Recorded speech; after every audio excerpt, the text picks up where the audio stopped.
Welcome to this Step 3 review on well-child visits, brought to you by Roadmap to Residency. Well-child questions look gentle, but they are quietly testing whether you can tell a normal child from one who needs action. Today, we are not going to reteach pediatrics. We are going to show you how these question stems are built around 4 high-yield areas: growth chart interpretation, developmental milestone screening, immunization catch-up schedules, and anticipatory guidance by age. For the underlying content, keep your question bank and a trusted pediatrics review resource open beside you because these patterns stick best when you drill them. Let us get started. Here is our game plan for today.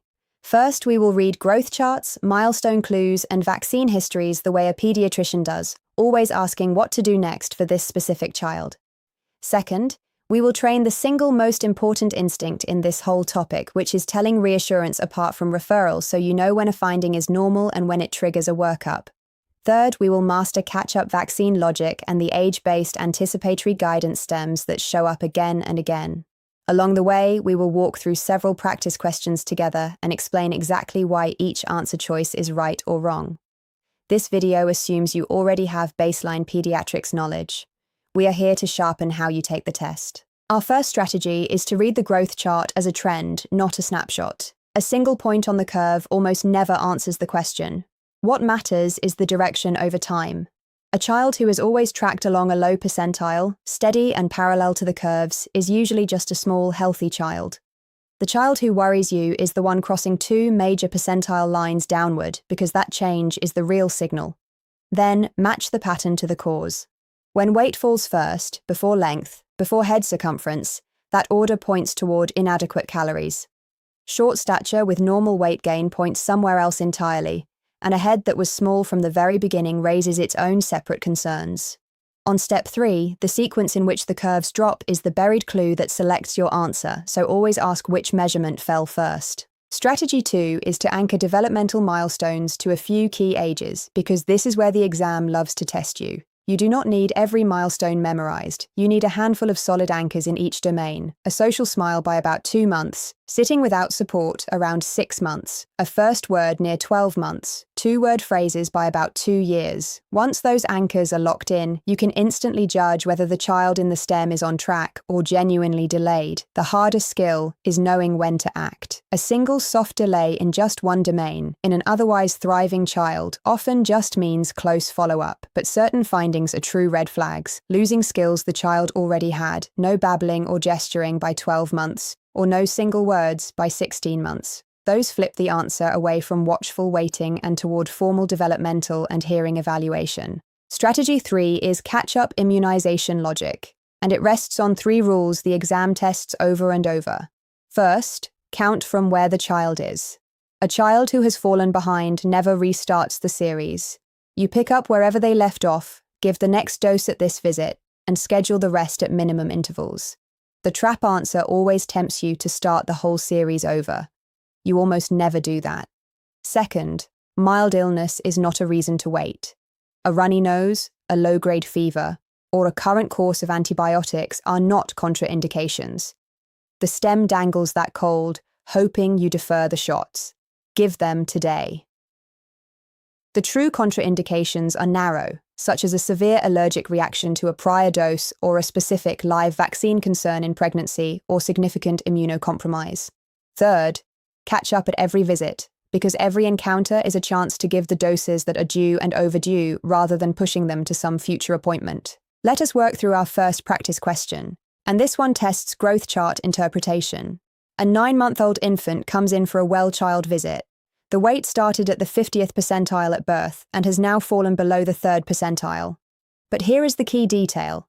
Length and head circumference are still sitting near the 50th percentile. The mother mentions, almost in passing, that she has been diluting the formula to make it last longer, and the infant is alert, interactive, and meeting milestones. The question asks for the most appropriate next step. Before you answer, notice which measurement dropped and which ones held steady. And notice that one revealing line in the history. Pick your answer, and we will reason through it together on the next slide. Let us break this down step by step. First, spot the pattern.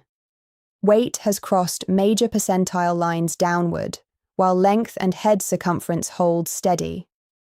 That wait-first pattern, paired with a mother diluting the formula, points straight at inadequate caloric intake. The infant is well-appearing and developmentally on track, so this is a feeding problem, not hidden disease. Next, apply the rule. When the history hands you a clear cause, you address that cause first. The next best step is a careful feeding history and counseling on proper formula preparation. It is targeted, low cost, and it fixes the actual problem. Now, eliminate the wrong answers.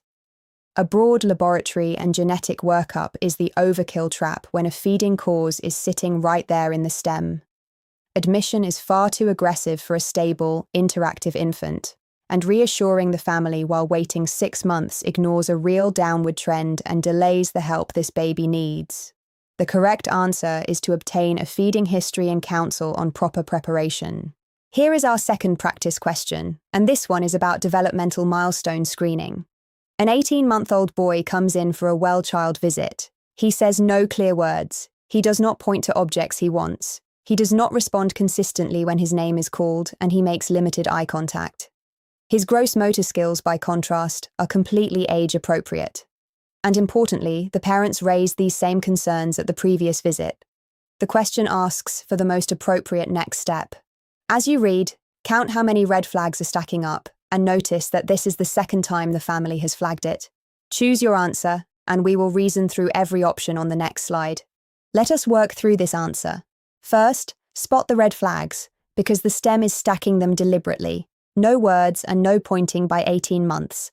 Limited eye contact, not responding to his name, and parents who raised the very same concern at the last visit. That is a cluster across both the language and the social domains, plus a prior concern that did not resolve. This is not a child you simply watch. Now, why does evaluation win? When language and social red flags cluster like this, the next step is audiology testing to rule out hearing loss, combined with a formal developmental evaluation. Reassuring the parents that boys just talk later, or pushing the recheck out to age 3, both waste a precious early intervention window that genuinely changes outcomes. And a stimulant medication is simply not indicated at this age or for this picture. The correct answer is to refer for audiology testing and formal developmental evaluation.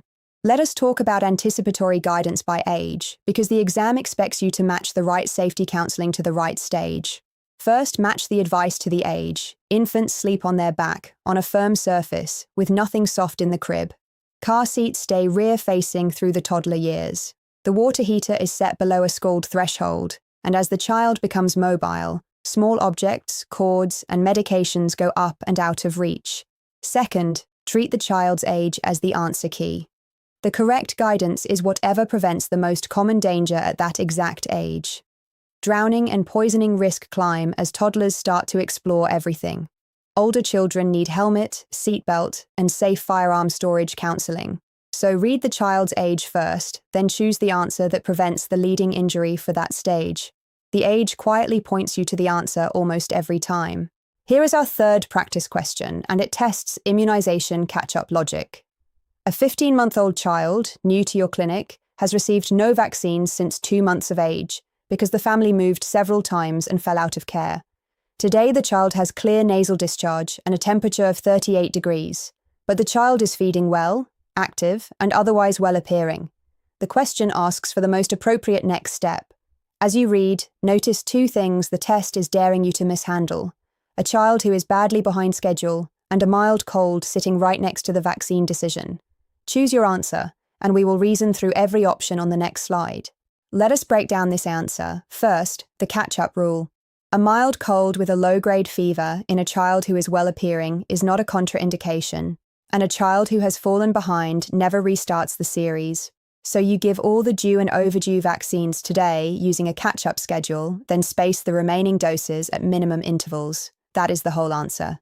Now the 2 traps. Restarting the series from the beginning is the classic catch-up trap, and it is never correct. Deferring everything for a minor cold misapplies the contraindication rules and wastes the visit, which is exactly how children fall behind in the first place. Giving only a single vaccine when several are due needlessly delays protection. Every distractor either overreacts to a harmless cold or underuses the visit in front of you. The correct answer is to administer the due and overdue vaccines today using a catch-up schedule. Here is the exam day pearl that ties this entire topic together: reassure versus refer. Most well-child STEMs describe a normal, thriving child, so reassurance and routine follow-up is your default answer. A child tracking along a low but steady percentile, a single mild delay in just one domain, or a minor cold at vaccine time all land on reassurance and continued routine care. When nothing alarming is present, do not overreact, because the exam plants aggressive workups to catch people who panic, then switch to action the moment a true red flag appears, crossing 2 major percentile lines downward, losing skills the child had already gained, no words by 16 months, no response to his own name. Each of those flips the answer from reassurance to referral or evaluation. So let the presence or absence of one concrete red flag decide between watchful waiting and acting now. That single distinction will earn you a remarkable number of points. That wraps up our review of well-child visits for Step 3. Remember the core ideas. Read growth charts as a trend and ask which measurement fell first.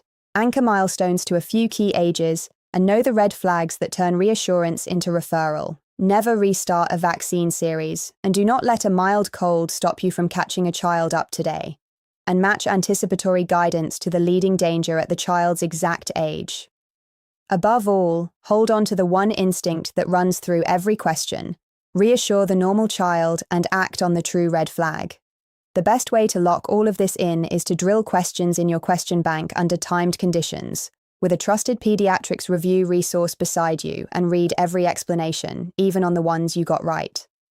Visit roadmaptoresidency.com for expert tutors and residency advisors who can help you build a personalized study plan.